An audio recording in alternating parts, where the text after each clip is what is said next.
உயிர் வாழ்வு.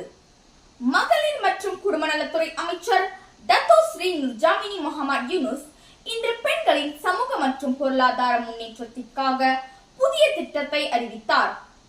இந்த திட்டத்தின் கீழ் பெண்களுக்கு வேலை வாய்ப்புகள் மற்றும் கல்வி உதவிகள் அதிகரிக்கப்படுகின்றன.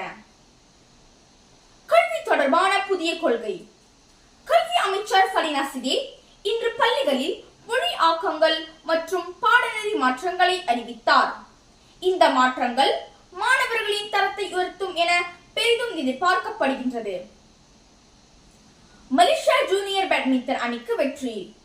மலேசியா ஜூனியர் பேட்மிண்டன் அணி தாய்லாந்தில் நடைபெற்ற ஆசிய அளவிலான பேட்மிண்டன் தொடரில் வெற்றிகரமாக 2ஆம் இடத்தை பிடித்துள்ளது. 15 வயதுக்குட்பட்ட விளையாட்டாளர்கள் கலந்து கொண்ட இந்த போட்டியில் மலேசியா வீரர்கள் தங்களின் தீவிர பயிற்சியால் மற்றும் மன உறுதியால் எல்லாரது பாராட்டையும் பெற்றுள்ளனர். உங்களிடமிருந்து விடைபெறுவது நான் பவித்ரா கோபால்.